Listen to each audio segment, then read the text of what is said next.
जब हम बिजनेस की तरफ आ गए तो सवाद में हमने एक स्टेप उठा लिया, वरना प्लान यकीन मानो 1% भी सवाद का नहीं था। इसके बाद जब मैं कराची आया, माज भाई के व्लॉग्स में आप लोगों ने देखा होगा, फिर हमारा ट्रिप भी हुआ, तकरीबन 8-10 दिन में वहाँ पे रहा। नाश्ता देख रहे हैं आप, ये मैंने आटा बनाया है, ठीक है, और ये यहाँ पे डाली हुई है मैंने रोटी, क्योंकि मॉर्निंग हमारी हो गई है और मॉर्निंग करते ही साथ नाश्ता करना होता है। तो आज मैं नाश्ता खुद बना रहा हूँ अपने हाथ से और थोड़ा सा आप लोगों को भी दिखा रहा हूँ। दिखाओ जरा इसको करीब से, जरा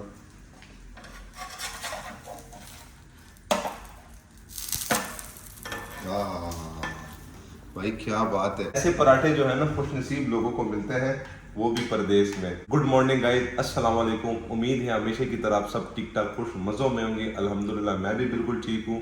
आप सबके प्यार का बहुत बहुत ज़्यादा शुक्रिया, जितना आप लोग लाइक कर रहे हो, जितना आप लोग सपोर्ट दिखा रहे हो, मैं बेहद दिल से मशकूर हूँ। तो अभी बनाते हैं नाश्ता, पराठा बन जाए उसके बाद चाय बनाऊंगा, फिर उसके बाद अंडे बनाऊंगा, फिर मिलते हैं। ये वाला पराठा जो है ना मुझे ये बनाना आता है।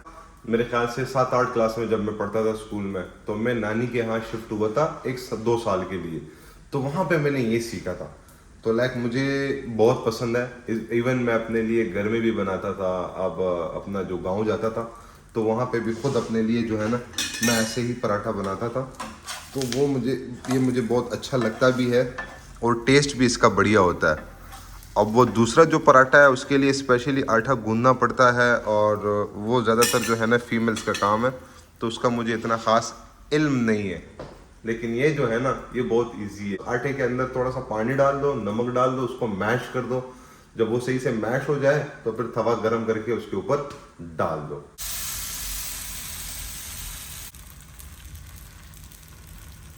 चेक करो भाई, ये चेक करो, इतने मजे मजे के पराठे जो है ना आपके भाई ने बनाए हैं। तो यहाँ पे चाय, अंडा, पराठा रेडी है। तीनों चीजें आपके भाई ने अपने हाथ से बनाई है। अल्हम्दुलिल्लाह अल्हम्दुलिल्लाह। तो आता है कि भाई चाय, अंडा, पराठा ये चीजें जो है ना ये बना सकता हूँ। तो आगे आगे और भी इंशाल्लाह सीखेंगे। तो भूख बहुत लगी है, तकरीबन मुझे कोई 1.5 घंटा लगा है इन 3 चीजों को बनाने में। तो फटाफट से करते हैं नाश्ता, उसके बाद मिलते हैं। तो नाश्ते से फारिग हो गए हैं, आ गया हूं मैं अपनी चेयर पे। आज की वीडियो जो है बड़ी स्पेशल होने वाली है, जिसमें सिर्फ और सिर्फ आपके क्वेश्चन जितने भी हैं उसके आंसर दिए जाएंगे। मुझे इंस्टाग्राम पे भी काफ़ी डीएम्स आए हैं और यूट्यूब की वीडियोस पे भी काफ़ी कमेंट सेक्शन में ये सवाल पूछे गए हैं कि भाई आप कहाँ थे, क्या था और क्यों छोड़ा था पहले यूट्यूब। तो शुरू करते हैं भाई अपने पबजी के टाइम से। जब हमने यूट्यूब चैनल बनाया तो उस टाइम पबजी का अच्छा खासा कह सकते हो कि दौर था और छोटे बड़े जितने भी थे सब पबजी में लगे हुए थे और पबजी उससे बहुत पहले से हमने खेलना शुरू किया हुआ था। तो मैंने कहा यार चलो क्यों ना, एक अच्छा ट्रेंड है और हम भी यूट्यूब पे आ जाते हैं। मैंने कहा यार चलो क्यों ना हम भी पबजी को यूट्यूब पे शिफ्ट कर देते हैं, खेलते तो वैसे भी हम हैं। तो इसीलिए मैंने चैनल बनाया और पबजी में कूद पड़े। तो लाइव स्ट्रीमिंग शुरू की, तकरीबन 6 घंटे 7 घंटे 5 घंटे नॉन स्टॉप गेमिंग की है। अच्छा खासा टाइम दिया था हमने पबजी को। लेकिन उसके बाद ये हुआ कि स्ट्रीम के ऊपर ही कमेंट सेक्शंस में बार बार यही बात आती थी कि भाई आप व्लॉगिंग भी करो, व्लॉगिंग करो, व्लॉगिंग करो, क्योंकि उस टाइम पबजी का दौर जाने वाला था। जब हम कूद पड़े तो वो दौर खत्म होने वाला था, व्लॉगिंग ट्रेंड भी था अच्छा खासा। तो इसलिए ऑडियंस की डिमांड थी व्लॉगिंग पे आ जाए, तो हम व्लॉगिंग में कूद पड़े। तो जब व्लॉगिंग में महीना 1.5 महीना हमने गुजारा और अच्छे खासे व्लॉग्स हमने बनाए, रिस्पॉन्स भी अच्छा आ रहा था। अचानक उसी टाइम ये हुआ कि हमने बिजनेस प्लान कर दिया कि भाई जी हमने बिजनेस में कूदना है। समझ लो एक गलती थी, लेकिन इंसान अपनी गलतियों से सीखता है और इंसान गलतियों का पुतला है। इंसान से बार बार गलती होगी, हर बंदे से होती है। लेकिन एक बात बताऊं, कामयाब इंसान वही है जो अपनी गलतियों से सीख ले। मैं आपको सिर्फ अपनी एक गलती नहीं, बहुत सारी गलतियां बता सकता हूं। बहुत गलतियां की है, बेइंतहा ज्यादा, लाइक हर स्टेप पे गलती गलती गलती गलती के ऊपर गलती। तो ये है कि होता है इंसान के साथ और बहुत सारी गलतियों के बाद बहुत कुछ सीख लिया। अब अल्हम्दुलिल्लाह अपने आप को जो है ना बहुत हद तक चेंज कर लिया। अब और भी चेंज करने की कोशिश कर रहा हूँ, इंशाल्लाह वो भी हो जाएगा। जब ज़्यादा हो गया तो थोड़ा सा और भी हो जाएगा। तो ये है कि आते हैं वापस अपने टॉपिक पे। जब हम बिज़नेस की तरफ आ गए तो सवाद में हमने एक स्टेप उठा लिया, वरना प्लान यकीन मानो 1% भी सवाद का नहीं था, मेरे वहम और गुमान में भी नहीं था। सबसे ज़्यादा पूछे जाने वाला सवाल मेरा यही है कि आपने होटल क्यों छोड़ा, क्या हुआ, तुम्हारे और माज के बीच में झगड़ा हो गया, ये वो फलाना। तो ऐसी बहुत सारी चीज़ें थी जो लोग पूछ रहे थे बार बार और बहुत टाइम से, लेकिन मैंने किसी आंसर का जवाब नहीं दिया। मैंने कहा जब थोड़ा सा वक्त आएगा तो फिर मैं बताऊंगा। तो अब फाइनली दोबारा हमने जब यूट्यूब पे कम बैक कर लिया है और मैं हूँ भी थाईलैंड के अंदर, फ्री टाइम है मेरे पास और मेरा काम ही अभी फिलहाल सिर्फ यूट्यूब पे वीडियो बनाना ही है, तो मैंने कहा चलो सारे सवालों का जवाब दे देते हैं। तो जब हमने सवाद में सेटअप शुरू किया और हमने स्टेप ले लिया, तो उस टाइम मुझसे माँ से अच्छी खासी गलतियाँ हो गई शुरू में, क्योंकि फर्स्ट टाइम तो समझ लो, और गलती तो होती है इंसान से, जाहिर सी बात है। हमने प्लानिंग नहीं किया था। सिंपल हमारी गलती ये थी कि हमारे पास प्लान्स नहीं था, हमारे पास पूरा का पूरा प्लान नहीं था। आंखों देखी जो चीज़ थी बस उस पर यकीन कर लिया, उसके लॉन्ग टर्म पे, शॉर्ट टर्म पे, उसके आगे के लिए, उसके फ्यूचर के लिए कोई सोच हमने नहीं की। हमने कहा यार चलो कूदते हैं, और अल्लाह की तरफ से एक ट्रायल है, तो मैंने कहा आजमाते हैं, देखते हैं क्या होता है। तो नुकसान तो किया, अच्छा खासा नुकसान किया, बड़ा तगड़ा नुकसान किया, टाइम और मनी दोनों का। लेकिन लेकिन लेकिन लेकिन बहुत कुछ सीख लिया अल्हम्दुलिल्लाह। और हर गलती से इंसान कुछ ना कुछ सीख जाता है, जो कामयाब होते हैं। और जो समझ लो गलती के ऊपर गलती करते हैं, सीखते नहीं है ना गलती से, तो वो फिर बहुत लंबा ख्वार होता है, उसकी ख्वारी बहुत लंबी हो जाती है। कि जब सवाद का रिजॉर्ट छोड़ के मुझे वापस पेशावर आना पड़ा, तो उसके बाद भी मेरे लिए बहुत अच्छा खासा स्ट्रगलिंग फेज स्टार्ट हो गया मेरा, क्योंकि अचानक से एकदम वक्त बदल गए, जज्बात बदल गए। वक्त बदल गए, जज्बात टाइम मेरा बदल गया ना, मेरा माइंड सेट कम्प्लीटली चेंज हो गया कि भाई अब क्या होगा, अब मैं क्या करूं। तो 2-4 बंदों ने मुझे एडवाइस किया कि यार यूट्यूब पे आओ। मैंने कहा नहीं भाई, ये तो स्पेशल यूट्यूब पे आने वाला टाइम मेरे लिए कम से कम नहीं है। और लोग अगर कर सकते हैं तो वो कर सकते होंगे, लेकिन मैं अपने आप पे इतना यकीन नहीं रख सकता कि भाई मैं इतने जल्दी इस चीज़ को पकड़ लूँ। तो और स्पेशली मैंने कहा इस माइंड सेट के साथ तो बिल्कुल भी नहीं आना चाहता मैं यूट्यूब के ऊपर। मैंने कहा यूट्यूब पे आऊँगा, लेकिन जब फ्रेश हो जाऊँगा और जब सारी चीज़ें सेटल हो जाएंगी, तो उसके बाद फिर मैंने प्लान किया कि यार कुछ भी हो मैंने यूरोप मूव होना है। तो उसके लिए स्ट्रगलिंग स्टार्ट की, कभी एक एम्बेसी, कभी एक एजेंट, कभी एक ऑफिस, कभी दूसरी एम्बेसी, कभी ये बंदा, कभी वो। तो बहुत सारी चीज़ें जो थी वो मैंने लोगों के साथ डिस्कस की, एम्बेसीज के साथ किया, ट्रैवल एजेंट्स के साथ किया। पैसे भी बर्बाद हो गए, टाइम वेस्ट नहीं तो चलो वहाँ पे भी एक्सपीरियंस ही कह लो, वरना लगता है आपका अच्छा खासा टाइम मूव होने में, स्पेशली पाकिस्तान से बहुत सारा टाइम और पैसा चाहिए होता है। तो पैसा तो मेरा थोड़ा सा फंस गया उस चीज़ के अंदर, लेकिन ये है कि एक्सपीरियंस मेरा हो गया। स्पेशली जब अभी मैं थाईलैंड में बैठा हूँ, तो ये भी मेरे वहम गुमान में नहीं था कि मैंने थाईलैंड जाना है। ये तो अभी रमज़ान के मिड के बाद जो है ना थोड़ा सा प्लान हो गया। जो मेरा छोटा भाई है उसने मुझे एडवाइस की कि भाई आप थाईलैंड जाओ, इस तरह का लीगल प्रोसेस है, देन उसके बाद जो है ना आप वहाँ पे मूव कर सकते हो जहाँ पे आप जाना चाहो। तो मैंने थोड़ा सा उसके बारे में सोचा, मैंने कहा चलो भाई सारी ज़िंदगी अपनी मन की मानी है, इस दफ़ा आपकी मान लेते हैं। मैंने कहा चलो बिस्मिल्लाह करते हैं। लेकिन फिर भी मैंने उसको ओके तो कर दिया, लेकिन मेरे माइंड में ना 1% भी नहीं था, हॉनेस्टली मैं बता रहा हूँ। ईद के बाद जब मैं कराची आया, माज भाई के व्लॉग्स में आप लोगों ने देखा होगा, फिर हमारा ट्रिप भी हुआ, तकरीबन 8-10 दिन में वहाँ पे रहा।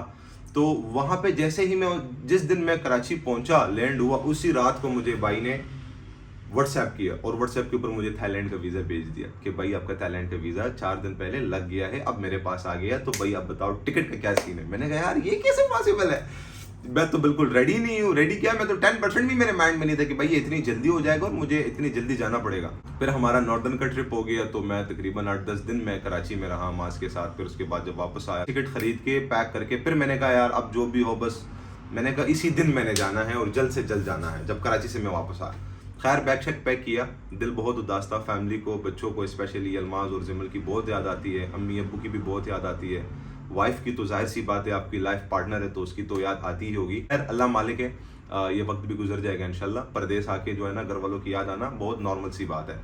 तो ये है कि जब अब मैं थाईलैंड आ गया हूँ, तो यहाँ पे भी फर्स्ट व्लॉग्स पे लोगों ने कमेंट्स किए कि भाई कैसे, क्यों, किस लिए। तो अब सीन ये है, एक लीगली प्रोसेस है, 7 से 8-9 महीने का है तकरीबन, और वो है स्पेशली थाईलैंड का। यहाँ पे आपको टूरिस्ट की वीज़े पे आना पड़ता है, जो 90 डेज़ का मिलता है 3 महीने के लिए।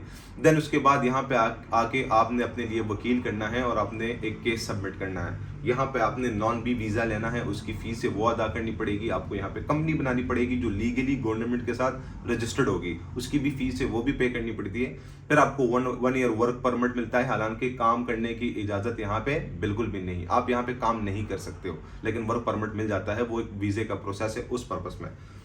तो जब आपको 1 ईयर टेन्योर मिल जाता है 12 महीने, तो 12 महीने ये लगा लो और 3 महीने विजिट के, तो लगभग 14-15 महीने आपके पास आराम से आ सकते हैं। इस 14-15 महीनों के अंदर अंदर आपको अपनी बैंक स्टेटमेंट बनानी है। 6 महीने कम से कम यहाँ पे रुकना है। इन 6 महीनों के अंदर अंदर जो है आपने 5-6 कंट्रीज के इसके साथ लगे हुए बॉर्डर, लाओस है, चाइना है, अपना वियतनाम है, मलेशिया है, सिंगापुर है, और इस तरह से 2-3 कंट्री मेरे ख्याल से और भी हैं। लेकिन आप अगर ये कंट्रीज की विजिट्स कर लेते हो ना, तो आपके पास 90% चांसेस हो जाते हैं कि आफ्टर दैट आपका बैंक स्टेटमेंट ओके है 6 महीने का, और आपके पासपोर्ट पे 5-6 कंट्रीज के विजिट वीजे लगे हुए हैं जो आपने थाईलैंड से लगाए हुए हैं, आप गए हैं और फिर वापस आए हैं थाईलैंड। बस इसके बाद आप जहां पे भी चाहो, यूरोप हो, Australia, America, Canada, UK, Japan, जहां पे भी जाना चाहो आप इजीली जा सकते हो। अगर आपके नसीब में बिल्कुल नहीं है तो वो एक अलग बात है, बट नॉर्मली प्रोसेस जो है वो यही है, और 90% इसका रेशियो है कि चांसेस हैं कि आपको वीज़ा लग जाता है। तो हमारा भी कुछ ऐसा ही प्लान है। देखते हैं इंशाल्लाह कि 6-7 महीने के बाद हम कहाँ पे मूव होते हैं, लेकिन मूव तो लाजमी होना है। ये मेरा परमानेंट रेजिडेंस एरिया नहीं है, यहाँ पे मैं सिर्फ 6 से 7-8 महीने रुकूंगा।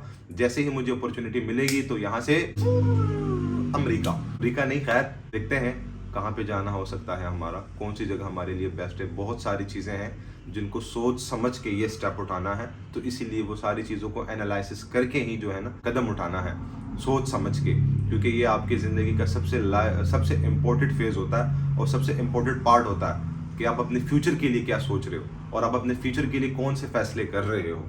तो मेरा तो यही कहना है भाई कि जितने भी मेरे भाई हैं, जितने भी मेरे फीमेल्स हैं, जितनी भी मेरी बहनें हैं जो वीडियो देख रहे हैं, जितने भी छोटे हैं बड़े हैं, जितने भी हैं भाई, कोशिश करो कि या तो पाकिस्तान में सेटल्ड हो जाओ। सेटल्ड मीन लाइक तुम्हारी अच्छी खासी नौकरी हो, अच्छी खासी जॉब हो, फैमिली बिजनेस हो, जो भी हो डज नॉट मैटर, लेकिन परमानेंट हो और अच्छी हो, जिसमें आप रिलैक्स हो, जिसमें आप कंफर्ट हो। ठीक है, अगर आप थोड़ा सा भी कंफर्ट नहीं हो ना, तो भाई दिल पे पत्थर रख लो, अपने अरमानों को अच्छी तरह से बांध के जो है ना एक साइड पे कोने में रख दो कुछ टाइम के लिए, और लाइफ को अपग्रेड करने के लिए जो है ना खुद को पहले अपग्रेड कर लो, सोच लो, दिमाग लगाओ, बैठ जाओ, एक फैसला करो, एक कदम उठाओ। बहुत सारे लोग जो है ना इन चीज़ों से डरते हैं, नहीं यार ये कर दिया तो ऐसा हो जाएगा, वो कर दिया तो वैसा हो जाएगा, यहाँ पे चला गया, ये स्टेप उठा लिया तो ये हो जाएगा, वो हो जाएगा। बिलीव मी, बहुत सारे लोग ऐसे हैं, स्पेशली लड़के हैं जो स्टेप उठाने से डरते हैं। लेकिन मैं एक बात बताना चाहता हूँ, जो आपकी ज़िंदगी में होने वाला है ना, यकीन मानो वो होके रहेगा। आप कुछ भी कर लो, कुछ भी कर लो, आप उसको रोक नहीं सकते हो, वो आपके साथ होगा, ज़रूर होगा। मेरे साथ हुआ है, बहुत सारे लोगों के साथ हुआ है, मैंने खुद फिजिकली एक्सपीरियंस किया है। जो आपके साथ होने वाला है ना, आप एक रास्ते से खुद को बचा लो तो दूसरे रास्ते से आ जाएगा भाई। वो आपको जो है ना, समझ लो अल्लाह पाक की तरफ से ना आपके लिए इशारा होता है। अल्लाह पाक आपको कुछ समझाना चाहता है, अल्लाह पाक आपको एक नॉलेज देना चाहता है, अल्लाह पाक आपके इल्म में इजाफा करना चाहता है। ठीक है, अल्लाह पाक आपको मजबूत बनाना चाहता है। जितने भी लोग हर्डल से, मुश्किल से गुजरते हैं ना, यकीन मानो वो मजबूत होते हैं। मुश्किल से नहीं डरो, मुश्किल तो आती रहेगी, खुद को मजबूत बनाओ। एक बात हमेशा याद रखना गाइज, वक्त का क्या है, हमेशा ही गुजर जाता है, चाहे अच्छा हो चाहे बुरा हो। जब अच्छा वक्त नहीं रुक सकता तो बुरा वक्त कैसे रुकेगा? वो भी तो जाना ही है ना उसको, उस वक्त को भी तो गुजरना ही है। तो वक्त का क्या है, वक्त तो गुजर जाएगा, चाहे अच्छा हो चाहे बुरा हो। खुद को मजबूत बनाओ और खुद को अपने पैरों पे खड़ा करो। तो स्टेप उठाओ, पाकिस्तान में कंफर्ट हो तो वेल एंड गुड, पाक आपको वहीं पे खुश रखे, अपने फैमिली के साथ, अपने दोस्तों के साथ, अपने घर में, अपने वतन में। अगर आप वहाँ पे कंफर्ट नहीं हो, अगर आपका फ्यूचर सिक्योर नहीं है, तो भाई फिर 2 मिनट भी वेट नहीं करो, आपका टाइम जाया हो रहा है। अल्लाह पाक हमारे वतन को आबाद और शाद रखे, क्योंकि ये हमारा वतन है। मेली आंख भी इसकी तरफ जो है ना बर्दाश्त नहीं कर सकते, चाहे जैसा भी है, हमारा वतन है अल्हम्दुलिल्लाह। लेकिन सिर्फ अपने बच्चों के लिए, हलाल रिज़्क कमाने के लिए, अपने माँ बाप, बहन भाइयों, अपने इर्द गिर्द के जो गरीब लोग हैं उनकी परवरिश के लिए अल्लाह पाक से हमेशा ही हलाल रिज़्क की तलब करते हैं, और उसी के चक्कर में अपनी ज़िंदगी को मूव ऑन किया है। मुझे नहीं पता ये इतनी सारी बातें कैसी मेरे मुंह से निकल रही है, लेकिन यकीन मानो मैं दिल से बता रहा हूँ। जिस किसी को भी कोई भी बात बुरी लगी हो उसके लिए दिल से माजरत, किसी का दिल दुखाना मेरा मतलब नहीं है। बस सिर्फ और सिर्फ अपना सोच, अपना विजन जो है ना आप लोगों के साथ शेयर कर रहा हूँ, क्योंकि आप लोग ही मेरी फैमिली हो। अभी मैं अपनी फैमिली से दूर हूँ, और यकीन मानो बहुत अच्छा लग रहा है जब आप लोग एक भी अच्छा कमेंट अगर वीडियो के नीचे आता है ना, तो मुझे बहुत खुशी होती है। और जितने भी कमेंट्स अभी तक मैंने देखे हैं तो बहुत अच्छा लगा है, बहुत अच्छा रिस्पांस दिया है आप लोगों ने, क्योंकि मैंने इतना गैप जो दिया था यूट्यूब को, तो मुझे नहीं था ख्याल कि मैं इतना अच्छा कम बैक कर लूँगा, लेकिन फाइनली आप लोगों की दुआ से और अपनी मेहनत से, कोशिश से, माँ बाप की स्पेशली दुआओं से वापस कम बैक कर लिया। स्पेशली इसमें माज भाई का बहुत बड़ा हाथ है। उन्होंने मुझे काफ़ी समझाया कि बागी तू ना गलत कर रहा है, अगर अल्लाह पाक ने तुझे ये ऑडियंस दी है, चाहे जितनी भी है, तोड़ी है बहुत है, इसका जो है ना दिल मत तोड़ो और इनके लिए कंटिन्यू करो। यार तुमने सही कहा, मुझे भी अच्छा नहीं लग रहा, क्योंकि हर 2-4 दिन के बाद जो है ना मेरे इंस्टाग्राम पे डीएम्स आते थे, आपने क्यों छोड़ा, वापस आ जाओ, हम वेट करते हैं, अच्छे लगते हैं आपके ब्लॉग्स, पुराने ब्लॉग्स अभी तक देख रहे हैं, दोबारा आ जाओ, कब आओगे। तो मैंने कहा यार चलो, लेकिन मेरे विजन में था कि भाई जिस दिन भी मैं पाकिस्तान से बाहर जाऊंगा उसी दिन से मेरा यूट्यूब स्टार्ट हो जाएगा, क्योंकि पाकिस्तान में रहते हैं ना इतने मसले मसाइल्स के अंदर मैं इन चीज़ों पे फोकस ही नहीं करता। हमेशा अच्छा काम आप तभी कर सकते हो ना जब आप उस पर फोकस करोगे, अगर फोकस नहीं है ना तो भाई फिर टाइम वेस्ट नहीं करो और अपना वक्त बर्बाद नहीं करो, उस काम को छेड़ो ही नहीं। तो जिस काम में भी आप लगे हो फुल फोकस दो, 110% दो, बाकी अल्लाह पे छोड़ दो, इंशाल्लाह अल्लाह पाक बेहतर करेगा। सबसे अहम और ज़रूरी बात, अल्लाह पाक कभी भी इंसान की मेहनत को ज़ाया नहीं करता। बेशक उस टाइम आपको उसका सिला नहीं मिल रहा, जिंदगी में आगे जाके जरूर आपको वो चीज बेनिफिट देगा, लेकिन देगा जरूर। आई होप इंशाल्लाह आप लोगों को अभी समझ आ गया होगा कि थाईलैंड आने का मेरा पर्पस क्या है, मैंने ब्लॉग क्यों छोड़ा था, गैप क्यों लिया। इसके बावजूद आप लोगों के जो क्वेश्चंस होंगे तो आप कमेंट सेक्शंस के अंदर बता सकते हो। डिस्क्रिप्शन में इंस्टाग्राम का लिंक है, वहां पे जाके जरूर भाई को फॉलो करो और डीएम्स में जो भी आप लोगों ने पूछना है तो दिल खोल के पूछ सकते हो। मुनासिब लगा तो इंशाल्लाह मैं जरूर आप लोगों को डिटेल्स जवाब दूंगा। जब से मैं आया हूँ पाकिस्तान से, मैंने सिर्फ एक दिन मिस किया है बैंकॉक के अंदर, जिस दिन मैं आया था तो वो दिन फिर मैंने मिस किया, मैंने वीडियो नहीं बनाई क्योंकि मैंने फुल रेस्ट किया था। और उसके बाद से एक भी दिन गाइस अभी तक मैंने छुट्टी नहीं मारी है, नॉन स्टॉप जो है ना मैं ब्लॉग्स बना रहा हूँ, फिर एडिट कर रहा हूँ, फिर अपलोड कर रहा हूँ। तो यहाँ पे स्पेशली ब्लॉग बनाना, अकेले एडिट करना, फिर उसको अपलोड करना, फिर रिव्यूज़ पढ़ना, फिर दोबारा दूसरी वीडियो बनाना और साथ साथ अपने लिए खाना बनाना, कपड़े शपड़े, सफाई सुथराई, ये सारा सब कुछ तो बहुत मुश्किल होता है। आप समझ रहे हो कि फिर मतलब लाइक मुझे अपने आप के लिए या सोने के लिए कितना टाइम मिलता होगा, घर में फ़ोन पे बात करने के लिए। तो इसीलिए ज़्यादा से ज़्यादा सपोर्ट कीजिएगा अपने भाई को, इस व्लॉग को ज़्यादा से ज़्यादा शेयर कीजिएगा। एक और रिक्वेस्ट है, जितने भी मेरे बागियंस हैं, जितने भी मेरे दोस्त बहनें हैं जिनको एडिटिंग आती है, तो भाई ब्लॉग्स को अच्छे अच्छे से क्लिप्स एडिट करो और भाई को इंस्टाग्राम पे टैग करो, मैं इंशाल्लाह ज़रूर शेयर करूंगा। फिलहाल के लिए इतना ही, इंशाल्लाह आगे जो जो आप लोगों के क्वेश्चंस होंगे मैं बताता रहूंगा। यहाँ के मज़ेदार जगह जो है वो एक्सप्लोर करेंगे, खुद भी देखूंगा, आप लोगों को भी दिखाऊंगा। यहाँ पे बहुत सारे आइलैंड हैं जो मज़े मज़े के हैं, आप लोगों को दिखाएंगे, लेकिन उससे पहले छोटा सा एक काम करना है कि हमने अपने वीज़े वाला जो प्रोसेस है ना ये स्टार्ट करना है और अपने वीज़े का जो स्टेटस है ये चेंज करना है। एक दफ़ा ये चेंज हो जाए, 10-15 दिन का प्रोसेस है, ये हो जाए ना तो फिर मैं बिल्कुल टेंशन फ्री रिलैक्स हो जाऊंगा।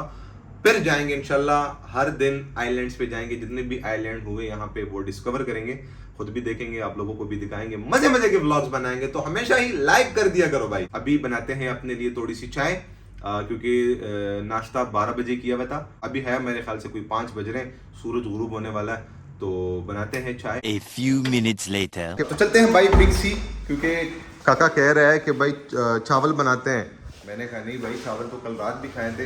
मैं ऐसा करता हूँ, जाता हूँ बिग सी पे से छोले लाता हूँ और फिर जो है ना छोले बनाते हैं रात को। तो मैंने कहा आप आटा गूंद लें, मैं जाके छोले फटाफट लेके आता हूँ। तो चलते हैं बिग सी।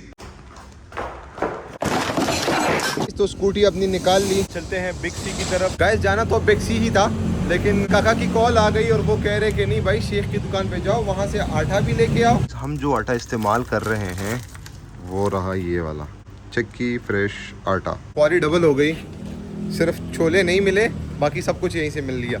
आटा ले लिया, अब छोलों के लिए ना उधर बिग सी ही जाना पड़ेगा। यार बहुत फार कर दिया भाई ट्रैफिक ने, बहुत फार। हम तो रात को लेट ही निकलते हैं तो उस टाइम ट्रैफिक सिग्नल्स इतने नहीं होते जितने अभी है, बट चलो आ गए फाइनली बिग सी। गाइस तो ले लिया हमने 3 टिन, अब बिल करते हैं कार्ड से और चलते हैं घर। 1 hour later. ओके भाई, तो खाना रेडी हो गया है, अब खाते हैं गर्मा गर्म खाना, क्योंकि भूख बहुत ज्यादा लगी हुई है। और आज मेरा फेवरेट डिश भी है, छोले बने भाई गाइस, छोले माशाल्लाह जी, सुभान अल्लाह, क्या छोले बने भाई। तो भाई चुपचाप खाते हैं खाना। A few minutes later. उम्मीद है गाइस आज का व्लॉग आपको पसंद आया होगा। अगेन मैं एक बात कहना चाहता हूँ कि आज जितनी भी बातें मैंने की है किसी की दिल आज़ारी के लिए नहीं की है, किसी को मेरी बात बुरी लगी हो तो दिल से उसके लिए माजरत। बस मैंने सिर्फ अपना ख्याल और अपनी राय जो है ना वो आप लोगों के साथ शेयर किए। तो इंशाल्लाह मिलते हैं कल की ब्लॉग में। इजाज़त दीजिएगा। अल्लाह हाफिज़।